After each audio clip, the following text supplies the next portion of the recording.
Hi, this is Aaron Azrod, and welcome to the 54th episode of the Truth Island podcast. According to renowned child psychologist Piaget, we as humans have a number of different developmental milestones that we traverse as we get older. One of the most highly contested stages is the difference between the concrete operational stage of development from the formal operations stage of development.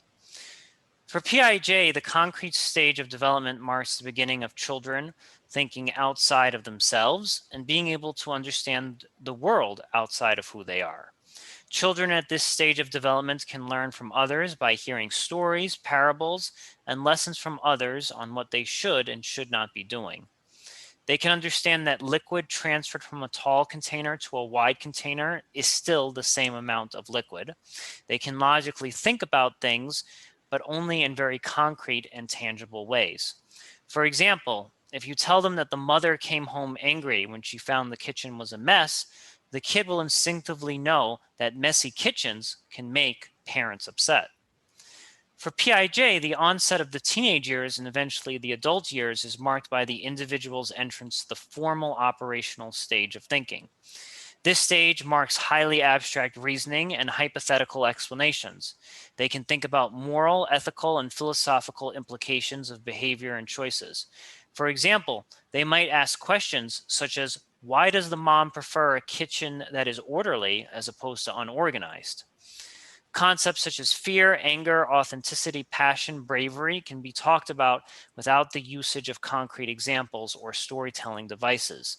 For example, if someone asks the question, why do people fear the unknown? A lively conversation can commence. But for someone in the concrete stage of operation, there needs to be a specific story, possibly involving a hero, that proceeds to enter a dark, scary cave. Otherwise, they will have little to no understanding of what is being spoken about. What remains largely unexplained by Piaget is that it is said that some people never make it to the formal stage of operations, thinking about the world only in concrete terms. It is said roughly 50% or less of the population reaches the formal operations stage, and less than 25% of the population can think abstractly at an extremely high level. Have most people missed out on the same building blocks of development? Or is there simply other ways of looking at the world? Joining me to help both concretely and abstractly reason, I am once again joined by Joe. Joe, what stage of development would you like to solve this problem in? It's interesting. I don't know if there's a specific stage where we can solve this problem. It's really kind of hard to pinpoint.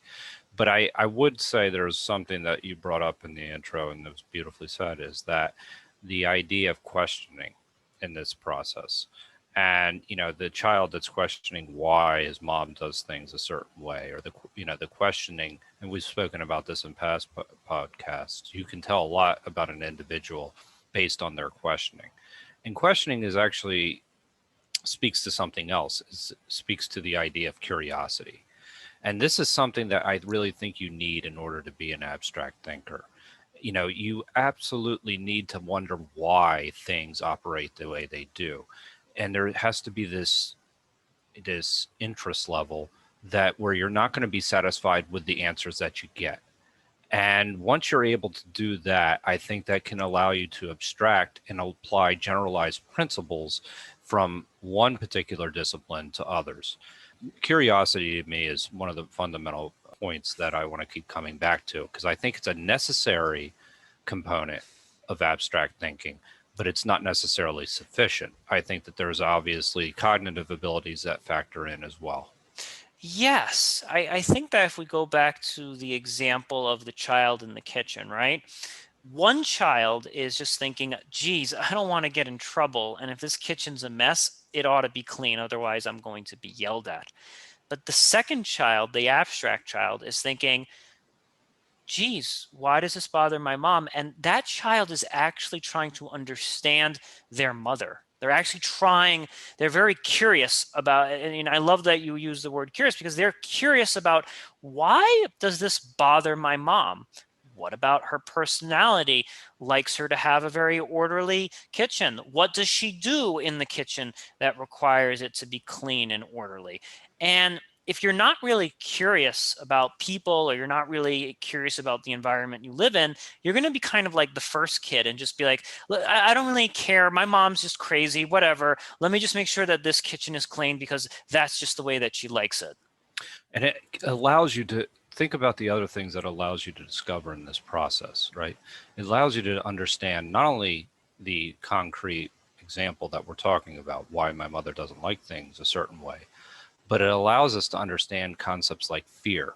Well, what am I really afraid of? And this is like the basis of rational thinking. You allow yourself to start keep questioning things. Is what am I really truly afraid of? What's the root cause of why I'm upset? Why do I have anxiety? What are these things that are driving my feelings? And again, I think once you can start to take this specific situation and start to understand why, it leads you to a way of understanding reality a little bit more concretely. I think it's kind of goes from the concrete, and it kind of ends up, even though in the abstract, but it ends up concrete again. And that's my opinion. This is a good point, and something I didn't even think of is that maybe the concrete thinkers are scared of what they would uncover. Like maybe this Oh yeah. boy is just existing in the concrete realm, not because he doesn't have the cognitive capacity to think about why his mom would be upset, and all the emotions that would be going through her, but maybe it's just like, I'm afraid. It could also be laziness. I think laziness also plays a huge role in this. Like if you know that you can just do something and get the same reward, why take that extra step and actually figure out why it is that you're doing it? I think that this is, and I think as primates, as human beings, we're kind of conditioned to just do things in a very lazy way because they work, and not really understand why it is that they work. That's right. And it's not necessarily the optimum answer that you're getting to. And I think that you're hitting on a really important point, because what does it take to start questioning ourselves? And I'll introduce another abstract concept that it takes to question ourselves, and that's ethics, or virtue ethics specifically. And the idea, it takes courage, right? So you have the courage to challenge your conventional wisdom and what you think to be true. And Right. when you challenge that, it allows you to start to have this deeper understanding of what's going on. But I think that that's an important point, because if I just said to you, you need to be more courageous, you may go do something full-heartedly, and it's not necessarily courage. Courage is actually understanding why you're doing it. Right. And I think that that's an important part between the abstract idea and virtue, and how it plays out in our everyday lives. I agree, and I think there's a lot of people that if we think about Piaget's stages, it kind of makes sense, because there's a Sure. lot of teenagers that like imagine you're a teenager and one of your friends says, yeah, let's go ahead and egg this guy's house. You're like, well, okay, right? There's absolutely no there's no formal reasoning being applied at all. Somebody is telling you it's okay to egg someone else's house, and you're not thinking, what has this person done? Have they done something wrong? Do we need to send them a message? Do they deserve this, or whatever it is? None of those like higher abstract thoughts are going on there. You've been ordered to do something, and you're just thinking on the logistics of like, okay, I buy the eggs at that grocery store. Okay. Oh, I have $5 in my pocket. That will afford me, one carton of eggs. Like you're just thinking on that very logistical, that very practical about, how do I get the eggs? How do I get to this guy's house? How do I run away before I get in trouble? You're not thinking about like the why. And I think maybe when things just stop working for you, like maybe there needs to be a breakdown in the system, like let's say your mom doesn't come home for 3 days or something like that. Like I think that could be a way for the kid, like let's just say, and this would obviously be severe child abuse or something, but imagine that mom was so frustrated with the kitchen that she decided not to cook dinner for 3 days or 5 days. And then the boy like cleans the kitchen and makes it nice, but the mom is still super frustrated and decides, you know what, I'm so angry, I'm not cooking anything. Now the boy kind of has to go into a deeper stage of assessment because what was once working is now no longer working. Right, but there's a risk associated with that because we go into this survival mode, which is where concrete thinking really is, as opposed to wondering why the mother's gone in the first place. So I think that there's, if you really understand why the mother's gone in the first place, then you can start to get to the root cause of the problems that you're trying to solve. And I think that that's a higher level of thinking. But again, you have to have curiosity in asking the question as to why, but you also have to have the will to ask why. And I think that the example of that we can kind of come back to is sometimes it just becomes of the idea of egging the individual's house or something along those lines. You're just instinctively going along with the crowd. You're not asking why. Right. So and that's an important part. The minute you start to ask why, then you're starting to say, well, maybe why am I doing this? I won't do this because it makes absolutely no sense unless it's an act of, trying to bring somebody to justice in some ways, shape, some perverted sense of reality, like taking this guy's house is going to change something. But I'm actually thinking a lot of like, maybe the book Crime and Punishment in a sense. Sure. So let's say we have that boy who eggs the house, and there's 2 universes where he eggs the house. In the first universe, the boy gets away scot-free. No one ever finds out, and that boy continues to live in the concrete operational stage. And in the second universe that I'm imagining here, that boy is apprehended by the police or someone finds out, and then he's questioned, he's punished, and then maybe the local priest or his parents say, why did you do that? Why did you egg Mr. So-and-so's house? Why did you do it? And now because the boy has his like cell phone taken away, he can't watch TV, all his privileges are gone, he has nothing left to do but to think on that why. Like, whoa a minute, why did I do that? So I'm wondering if like negative outcomes can actually give birth to abstract thought. Whereas when you just kind of get away with something or it just works and you get away scot-free, maybe that doesn't lead you to be more of an abstract thinker because I egged the house, nothing bad happened, on with my life. It helps, but I don't think, again, I think that the idea that if you're starting to say to yourself, let's just take a step back and, you're punished. Okay, I was punished, I did something wrong, but you don't even necessarily know why it's wrong.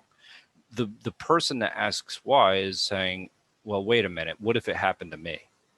That's abstract thinking. So you put yourself, it's empathy. So empathy is another level of abstract thinking. And so you start to get into the human psyche that we're able to, and this is one of the reasons we're able to survive, is the idea of empathy, right? We start to feel for one another and we work together as a group. And I think that this is it's gets into the ability to put yourself in the other person's shoes, allows you, and that's an abstract thought, Yes, it is. and so that you can start to behave a little bit more appropriately and act a little bit more virtuously. But it doesn't necessarily, again, you also have to have a certain level of humility, understanding that you won't really understand what it's like what another person's going through. But these are all abstract concepts because at a very concrete level, it says person X did something wrong. They did, for this reason, and that's all the end of the story. Well, somebody that's empathetic can start to say, well, why did they do it wrong? Right. Do something wrong. And I think that that's much more important. Joe, you've actually just changed my mind right here in the moment because I'm actually thinking now back to some of my students, and you're right. There are the type of students that get punished and they are highly reflective and abstract. Like, yeah, I was really mean to Mr. Azarad. I get it. But then there's others that are just waiting out the clock. They're just like, oh, okay, I'm punished right now. And they're not really thinking at an abstract level. the only thing that's on their mind is maybe some sort of like manipulation of like, how can I kind of grease my way out of this? That's all. And that's concrete reasoning right there. Just like, how can I grease my way out of this and get back my privileges or get back all the things that I've lost by virtue of being punished? And you're right. They're not empathetic, and they're not thinking at an abstract level of like, well, geez, what would it be like to be a teacher? Or what would it be like to be in someone else's shoes? Now I'm actually just as lost as we were in the beginning. What's going on? Like, why do we have these two types of people? Is it just a morality thing, or is that kid that's reflecting on their punishment and reflecting about how other people feel as a result of their actions, like just operating at some higher scale? I'm confused. I'm confused as well. I mean, it's not an easy topic, but I would say this, that it's not necessarily relegated to the idea of morality. Yeah, yeah, I it's think that not. so if you think about the app developer, an app developer is empathizing with its customer. Yes, yes. So, you're sitting there and you're saying, what do I go through? And then how can I do this better? How can it be more user friendly? How can I make this, so that it's but you have to step out of yourself in that process, and that's abstract thinking, right? Yes. So that's, so in order, I don't think it's necessarily you have to look at it just from a morality aspect. It also works in the moral realm, but it also works in the very practical problem solving realm of business and everyday life. Yes, and there are two types of app developers, I imagine. There is the guy that you're just describing, who maybe isn't even the best coder or whatever, but he can really be like, man, we ought to put a start menu here in the lower left-hand side so people can find Microsoft Word. Like that person who designed Windows or whatever was really engaged in abstract thinking of like, how are other people going to perceive this? What's colorful? What's intuitive, right? And this requires a lot. But then there's probably another set of app developers that are just like, okay, tell me where you want me to enter the code, or oh, this is how you get that to work, right? And Yeah. I want to say that, and again, like I'm probably just being biased to the abstract thinking folk, that the abstract people are thinking at a higher level or more profound level. I'm wondering though, maybe they have like a deficiency in getting in executing things. Perhaps maybe that's their kryptonite, if you would. Sure. I mean, yeah, you can get caught too much in the abstract or too much in the concrete. Either way, it goes both ways. And the idea is to strike a balance between those two, or to get those two to work together in Yes. some way, shape, or form. And those can be done by individuals. One's a very concrete thinker, and person that executes, and the other person's a very abstract thinker, and they work very well together. I tend to think of, like, when I think of abstract thinking, I think of strategy. Right. What is your, or philosophy and things along those lines. And when you're thinking at a very abstract level, ultimately it does tend to trickle down into actual actions at a certain point, even though we don't see the connection right away. And in fact, I'm trying to think of an example on the fly right now, but and I'm speaking abstractly, but so this is kind of, so I could really use a concrete thinker to, maybe understand what I'm trying to communicate. But many times the people that I work with will take my thoughts, and you'll see them play out how an engineer can make them work versus what, when I explained it, they Hmm. start to get it after the fact. They're like, oh, I understand why you're doing it because I did this now. Right. And so that connection is made down, and that's a very clear connection that you can see sometimes. But it's not, again, it's taking my abstract thoughts, and they're actually making it something that's real. And then they understand what I was trying to say a little bit better.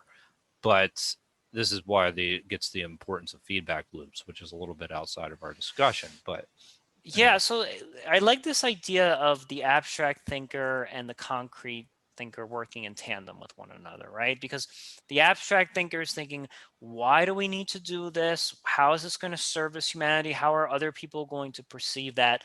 And that can sort of be a guiding hand for the concrete. Because then the concrete people, as long as they know what they're I still think that there's I think there's almost a stage and a half somewhere between concrete thinking and abstract thinking. I think there's almost a middle person has some degree of abstract thinking. They're not a pure philosopher, but then they're not entirely lost in the concrete. And this might be, as what Piaget calls, like the people who have entered formal operations but not at a high level. So Exactly. I almost feel like this has to be kind of sent down some.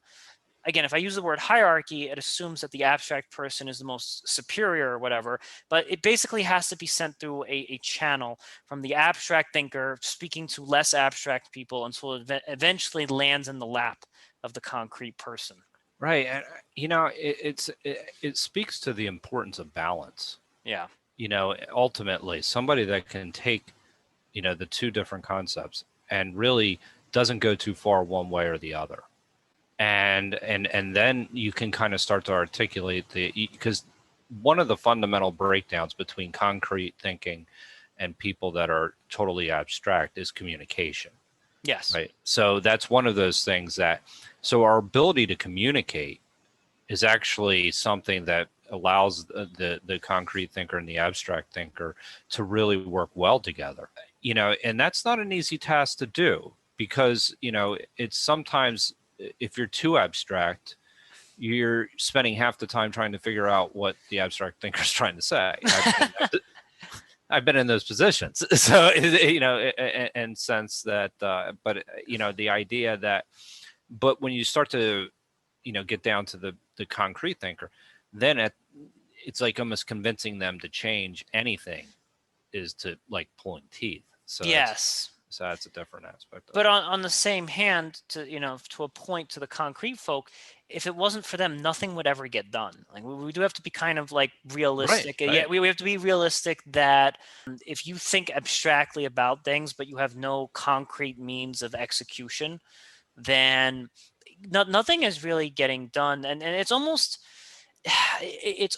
as if, like, I wonder why even Piaget made this like a further stage of development. Maybe maybe he had like a prejudice to his own mind. I assume that he was a fairly abstract guy, so maybe there was like a prejudice of like, well, my mind must be the highest and most cultivated mind, therefore that is the latter stage of development in the concrete. But I think I think we're kind of answering this question that both modes of thinking have to be seen as equal to one another. It's not a question of like, I'm more educated or superior to you. It's just we are equals, and for whatever reason we've been designed differently. And I think it's an interesting aspect of it is also the adaptive part of this, right? So why are we adapting to a situation? So the kid that's punished, why is that kid adapting versus the kid that is maybe adapting on his own or, or maybe not at all? I think there's this idea where abstract thinking allows you to say, all right, this needs to change and why it needs to change. But you have to have some functional knowledge, some Yes. concrete knowledge in order to make that happen. It can't be totally abstract. But what really forces a change? And, that allows you to adapt. And you have to be an abstract thinker to adapt to a new environment. I mean, that's fundamental because if you're just working in the everyday minutia of what you're doing and you don't change, well, then ultimately, then that's just leads to a stagnation and actually both on a personal level, but also on a societal level. Yes, and I think conversely, if you're an abstract thinker but you're not also living in the realm of the concrete, I'll give you an example here. Imagine you're a highly abstract thinker or designer, and you're like, what would be awesome? An underground tube that goes underneath the Atlantic that connects New York to Paris or something like that, right? And I think there's been plenty of visionaries that have had this Yeah. idea, but at some point, the concrete people will be like, no, no, no, right over here, your tunnel's going to get flooded, and that's the end of that, or it's going to cost a gajillion dollars, and if the abstract thinker is unable to sort of bend themselves to some level of concrete reality, they are essentially useless to some degree. Like if there's no adaptation or no understanding of how the concrete works, then you're never getting your underground tube connecting New York to Paris. Sure. And I mean, and that's where they can get caught up in themselves and they actually go insane probably in the process. So I'm guessing, they're often people just talking to themselves. But, but there's an important role there that I wouldn't say that they were, even in their most crazy moments, they're not completely useless because, you come down to the concrete thinker often has been conditioned to think in ways that maybe not to ask the question why. We already talked about that a little bit. And while the realities of the world obviously dictate what we can do with the physical world, the concrete thinker has often been conditioned by that world, and that kind of leads to a very limited way of thinking. So sometimes having somebody that's way out there just throwing out ideas is not a bad thing. Now, how functional that person is a different, kind of. But I mean, in a way, they are higher level thinkers because they're different. They're thinking differently. We put this, value on this idea of thinking differently up until the point we actually have to pay for bills. It's just, I mean, so but yeah, it's like, oh yeah, we should all think different, and it's like, no, we all need to get things done too. So Yes. I mean, so there's that element as well. I like what you said about conditioning. And one of the theories that I talked to you offline about is this idea that we have a lot of prize-winning engineers and people who in the hard sciences that come from Eastern Europe, right?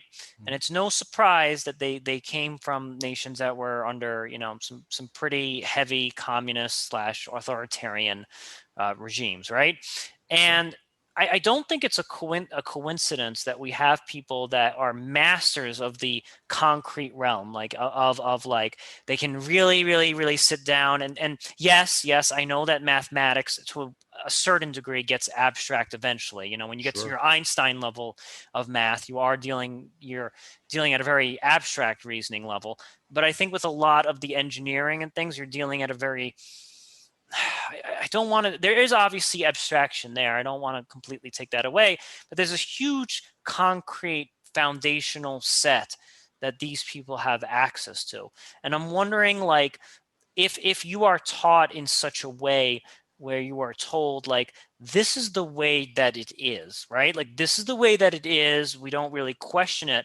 I'm wondering if that could actually build up a society of more concrete thinkers. Like, I'm wondering if like the preponderance of concrete thinkers is higher in nations that are more authoritarian because that freedom is not given to ask those like what if questions. I think that if you're living in very authoritarian environments and you're forced to just operate within the concrete.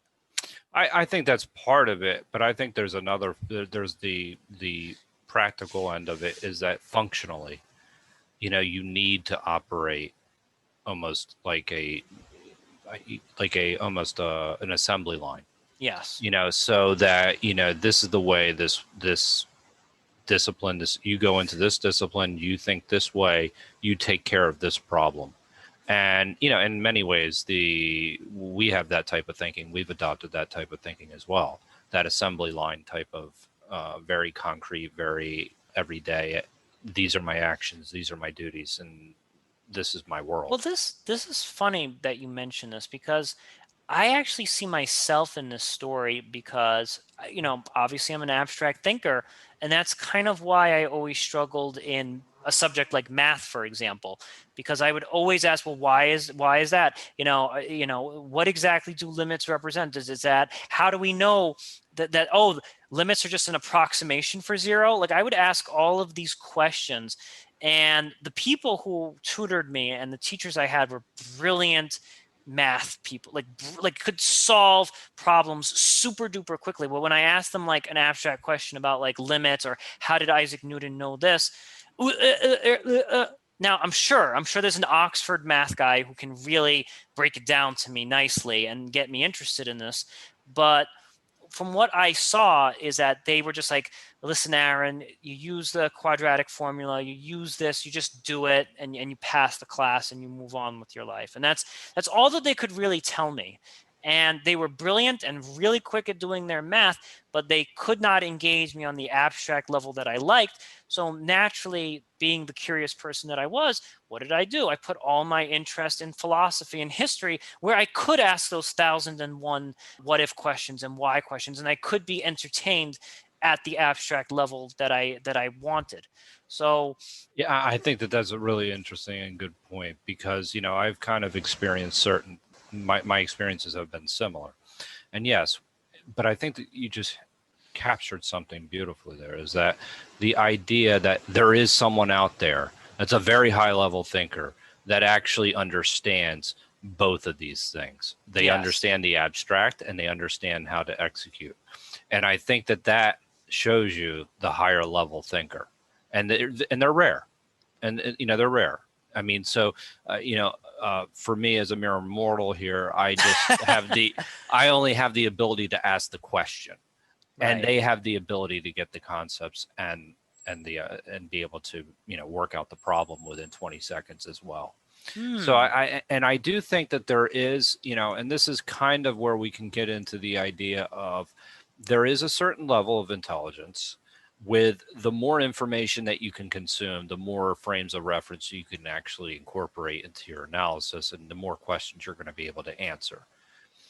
That's different from curiosity, right? You have to be curious enough to ask those questions to begin with. That's why I find curiosity, again, to be a necessary but not sufficient way of being a higher level thinker. I'm not even going to say abstract, but a higher level thinker where you understand the concrete and the abstract. I love what you're saying, and I'm a very curious guy, but you're right. I'm not at that like ultra level where I can have the curiosity and then have the quote high levels of You're not. I'm execution here as for well. that reason. What Like, would I do wait, without you? There'd be no Truth wait, Island wait, without you, wait a minute. Oh Joe. my gosh. It's like my idea of reality just changed. Okay, yeah. But you actually did bring something up that my friend Alexander also mentioned, that the people who really bang it out of the park in the hard sciences have the high level of like science knowledge. So they have the high level of concrete foundational knowledge, but they also have high levels of abstract reasoning. And I think like Einstein is probably the Sure. perfect Exactly. encapsulation of this, whereas you have a man who not only can think at a very highly abstract level, but he can also sit down and do that math and get it done right. And that I think, now if I was Piaget and I was listening to this podcast right now, I would probably rewrite my whole theory and say that the highest form of development is somebody that has an extremely high level of concrete executionable skills and has abstract reasoning at the same time. Absolutely. I don't think it's an either or. I Yeah. mean, I think that depicted as such is probably not, you know, I'm sure maybe if you had two different people that worked really well together, you could come out with something, like a very high abstract, thinker, and a very adaptable, concrete person that can execute whatever the person's saying, or could capture what the person's saying and then execute. Maybe together, yeah. But I think as an individual, I find Einstein's theories, they're highly consumable. Yeah, they are. And they're very same thing with Stephen Hawking. So that you have these higher level thinkers that Stephen Hawking would, he was a storyteller. Yes. I mean, ultimately that's what he was, but he also understood the physics as well. And again, he also had to be curious enough to ask the questions to begin with. So I think that that's to me is the highest level type of thinker. But that's just my personal opinion. I can understand why people would think abstract thinking is a lost art. Yeah, no, I hear what you say, because like there's bashing on both sides, right? Because I think Sure. that on one hand, the abstract thinkers are like, huh, you don't understand truth and reason. I have to create a storybook. I have to tell you a story, a fairy tale for you to understand authenticity. So the abstract people kind of basically make fun of the concrete folk, and then the concrete folk make fun of us and say, man, you folks are just lost in your thoughts. We're the ones that build bridges. We're the ones that get everything done.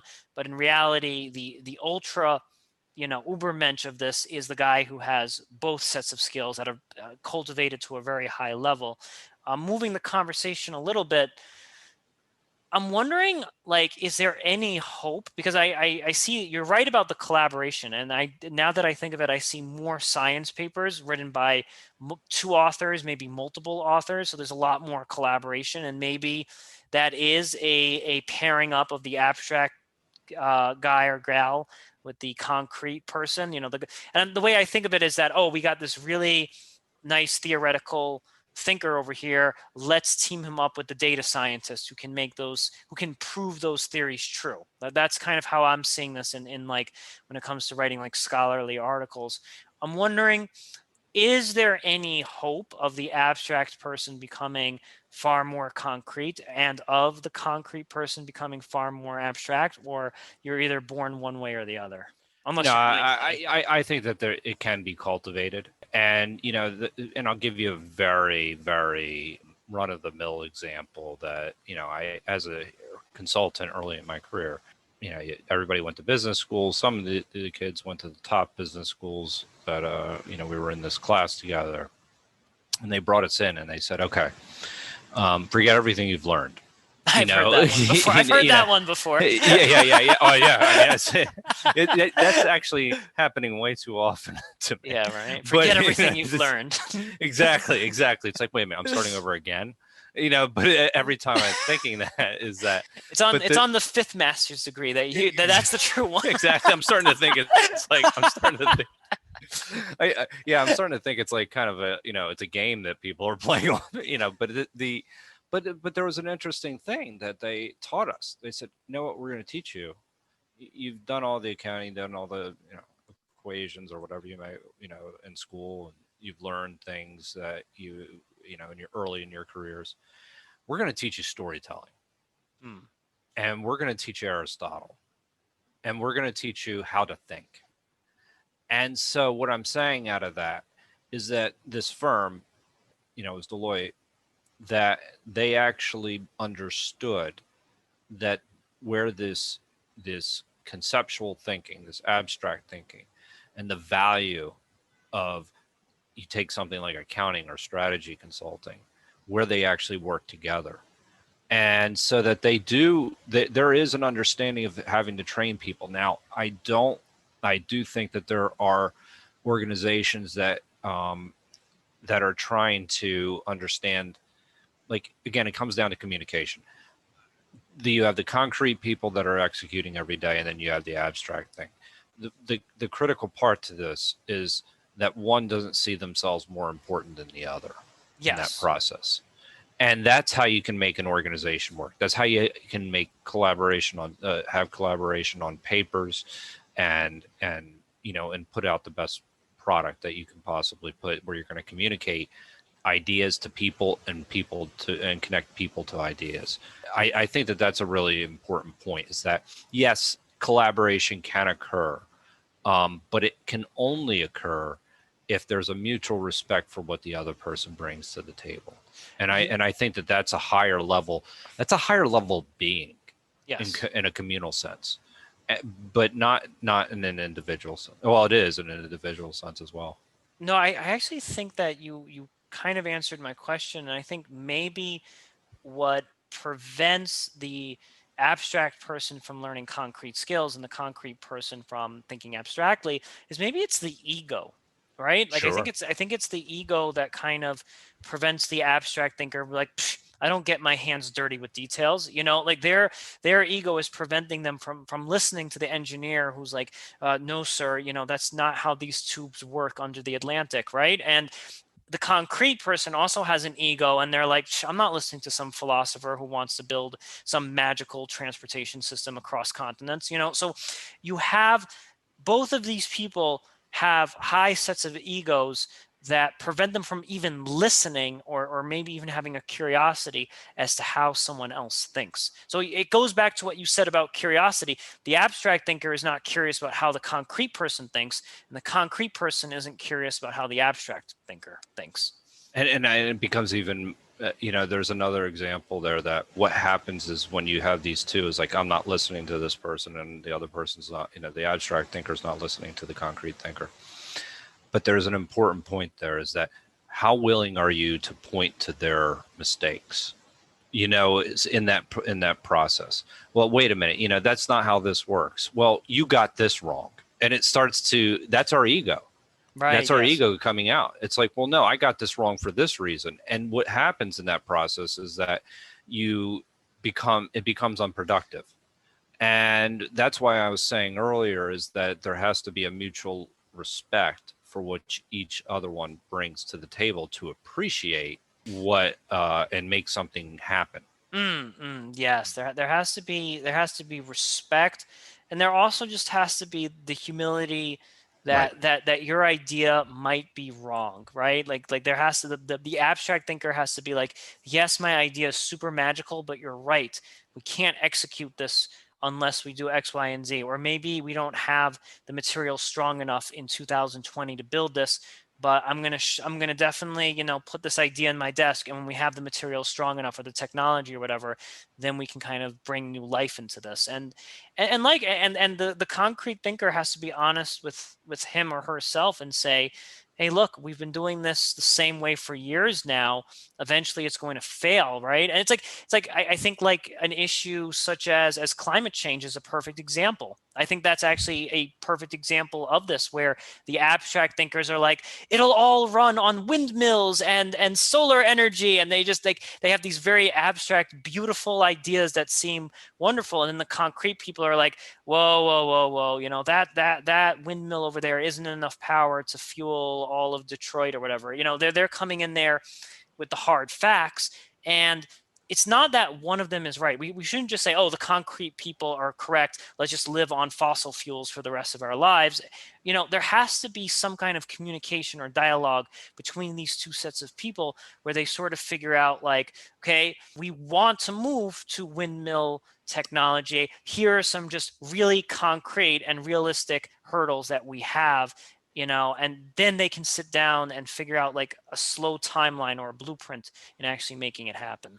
But even if you think about it, and I was just thinking about this, something you said earlier is the idea of even the whole concept of you being wrong is an abstract thought, right? I mean, unless you're intentionally lying or doing things along those lines. But the idea that what happened was not necessarily it was the result of you not thinking.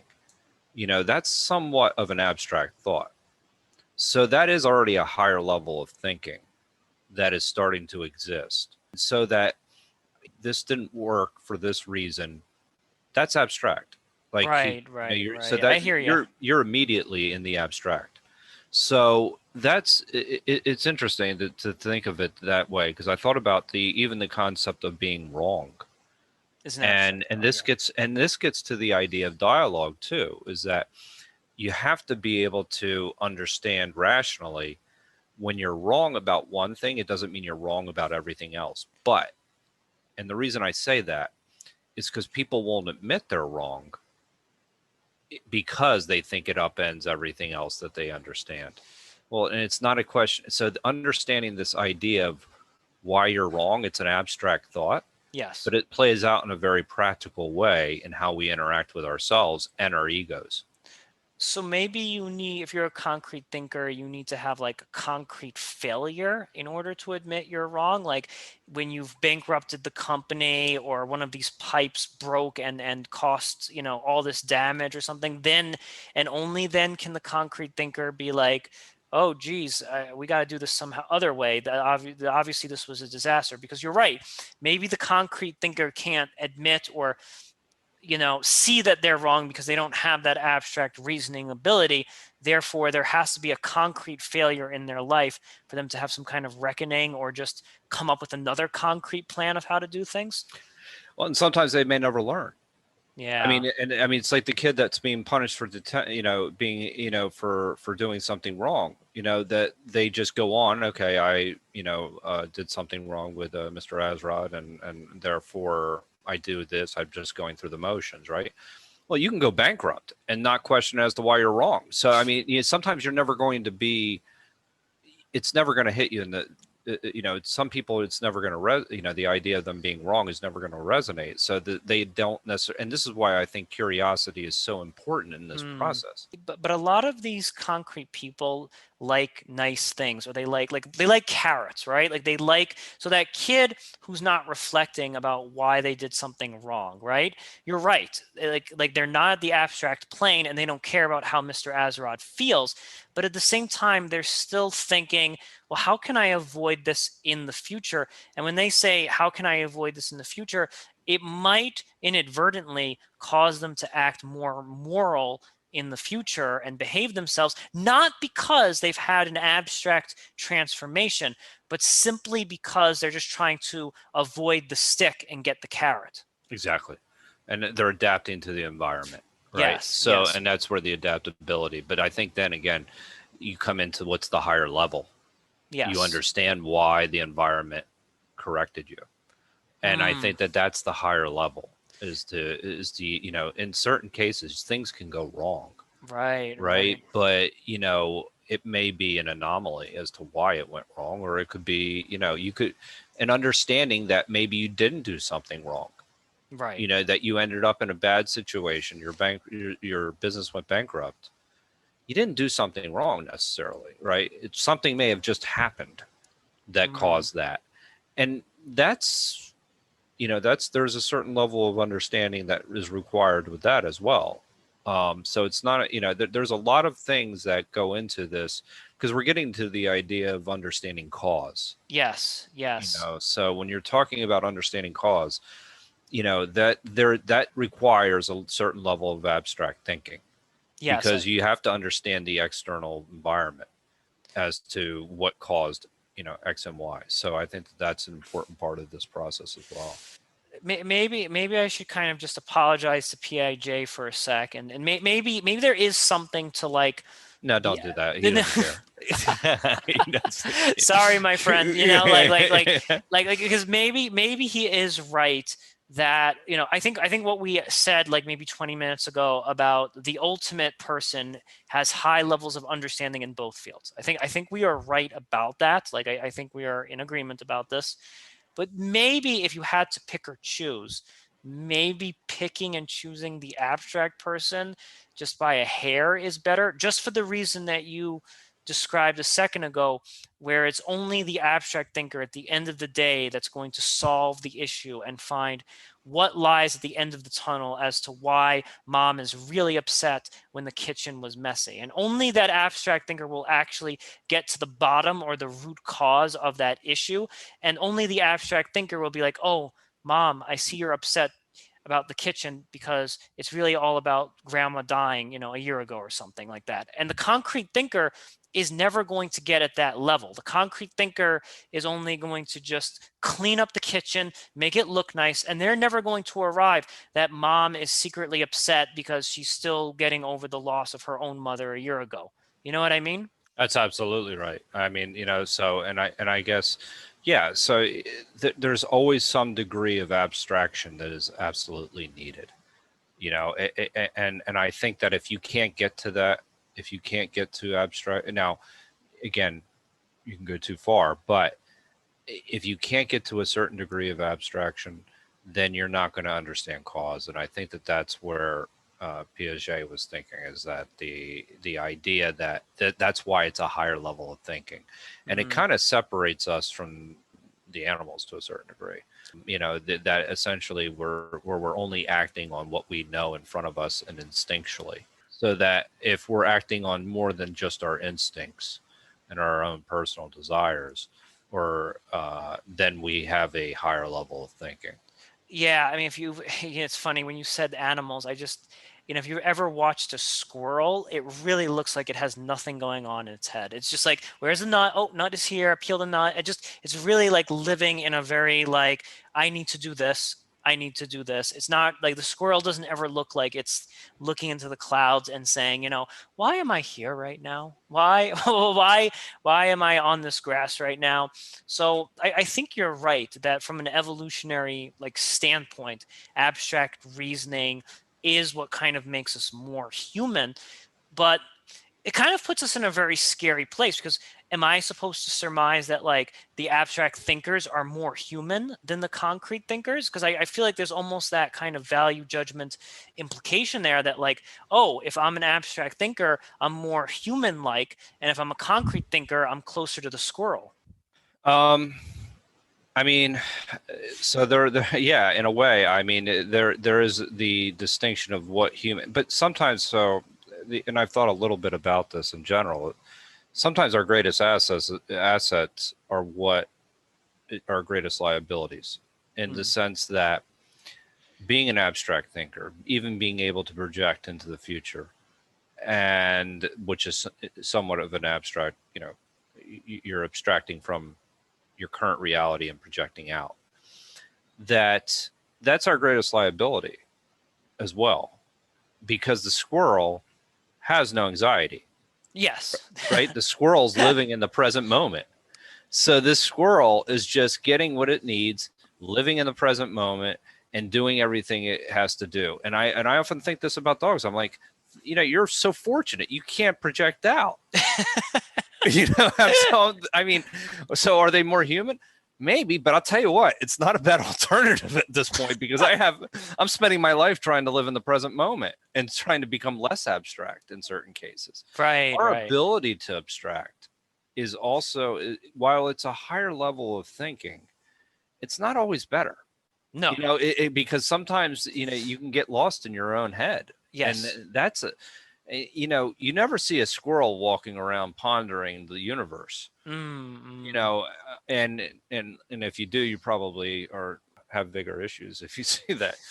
But I mean, but the idea, no, you don't see squirrels actually going out there and or even a dog. They don't have worry. They don't have anxieties. Right. Yes. So these things that exist, I mean, they're not necessarily, it is a higher level of thinking, but it's not necessarily better. But you know what? I think that the concrete people, they're definitely happier people. I will give them that. And I even think at some of the schools I worked with, you'd have all the English teachers that would be micro analyzing every little, oh my God, what are we going to do? They're making this, whatever, blah, blah, blah. And the math teachers would be like, just enter your grades in tomorrow or whatever. Like they would be super practical and super like, this is what you do, end of story. And they were a lot happier. Like the concrete people don't have this like huge, like they don't like reminisce about the past as much, like on such a like microscopic level, and they don't have this like intense level of anxiety about the future because they're just thinking about the here and now. And all of this meditation and mindfulness, it's probably marketed towards the abstract thinkers of like, here you go, Mr. Philosopher, here you go, Mr. Abstract Thinker, sit on this pad and just breathe and think of the present moment. So it's almost as if we have, like you said, Joe, we've gone too far away from the squirrel, and now we need to do like meditation and all these other things to kind of correct ourselves. Yeah, I mean, and that's where the abstraction works against us. Yes. And I mean, that's something that's really important, because it's funny, the individuals that I notice are the happiest are not only the concrete individuals, but the concrete individuals that intuitively know to do the right thing ethically. And I've met those individuals, and I work with many of them, where they're not abstract thinkers at all. They're just doing their job. They're doing it very well, very well. But they're behaving in an ethical way. They won't do the wrong thing. And they tend to be the happiest individuals. Yes, they do. Because they're doing their job, they're doing it well, and they know what is right and what is wrong intuitively. They couldn't explain it necessarily. They won't cross certain lines. But then, you have somebody, that's an abstract thinker, that's like, all of a sudden they're on every anti-anxiety medication that you possibly can, and it's like, yeah. So it's kind of like, I would rather be the concrete thinker in this case. Like, higher level doesn't necessarily mean higher value. Like, Yes. so that's an important distinction to make between the abstract thinker and the concrete thinker. I think that kind of summarizes things pretty well. That I think that I do tip my hat a little bit to Piaget and say, okay, ultimately we need these abstract thinkers to get us out of really tricky situations. But ultimately, that abstract thinker might be riddled with anxiety, and it need not be like the higher stage of development need not be the better stage of development, because you probably will not be as happy. And then the concrete person who's just like on, booking Airbnbs and just going on fun vacations and kind of executing awesome plans every day is probably living a much happier life. It's kind of grim, but thank you so much for being on the show today, Joe.